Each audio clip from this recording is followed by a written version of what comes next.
9 hikers went into the mountains. None returned alive. What they left behind defies explanation. This is the story of the Dyatlov Pass incident, a mystery that has puzzled the world for over 60 years. In the icy grip of a Russian winter in January 1959, 9 young hikers set off on a challenging expedition through the Ural Mountains. They were students and graduates of the Ural Polytechnic Institute, experienced, intelligent, and strong. Their leader was Igor Dyatlov, a 23-year-old engineering student and seasoned mountaineer.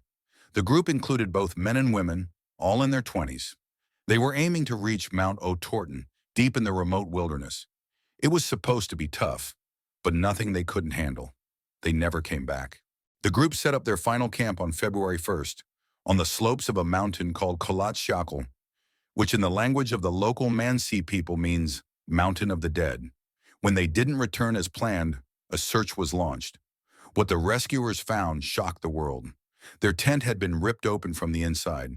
Shoes, clothes, and supplies were left behind, untouched, as if the hikers had suddenly fled into the cold night. Outside, temperatures had dropped to minus 30 degrees Celsius, minus 22 degrees Fahrenheit. Nearby, 2 bodies were found under a cedar tree, barefoot, dressed in only their underwear, beside the remains of a fire. 3 more were discovered between the tree and the tent, as if trying to crawl back to safety. The last 4 were found 2 months later, deeper in the snow in a ravine. That's when things got even stranger. Several of the hikers had severe internal injuries. One had a crushed chest, another had a fractured skull. A female hiker, Lyudmila Dubinina, was missing her eyes, part of her lips, and her tongue.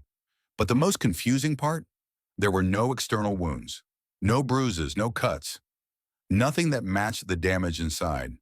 It was as if they'd been hit by a force they couldn't see.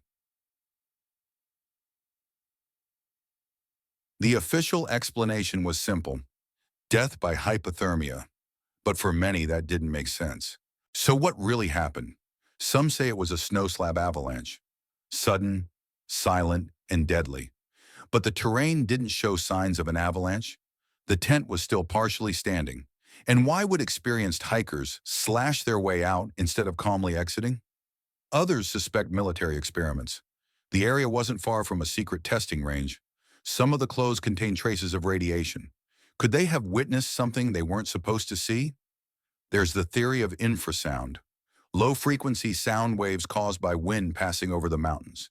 In certain conditions, these sounds can trigger panic, hallucinations, even death. And then, there are the more bizarre theories. UFOs, unknown creatures.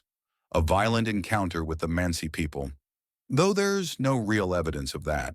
So what really happened? To make it even stranger, the hikers had taken photos during their trip. One of the last images shows blurry shapes and strange lights in the sky. Some claim it's proof of missile tests. Others believe it's something not of this world. In 2019, Russian authorities reopened the investigation and concluded, again, that an avalanche was the likely cause. But many experts remain skeptical. The injuries, the lack of snow debris, and the strange behavior simply don't add up. Today, the site of the tragedy is called Dyatlov Pass. A stone memorial stands there, lonely and cold, honoring the 9 hikers who vanished into history. Igor Dyatlov, Lyudmila Dubinina, Zinaida Kolmogorova, Rustem Slobodin, Yuri Doroshenko, Yuri Krivonishenko, Alexander Kolovatov, Semyon Zolotaryov, Nikolai Thibault-Brignol. They were strong, brave, prepared, and yet something out there, something still unexplained, ended their journey forever.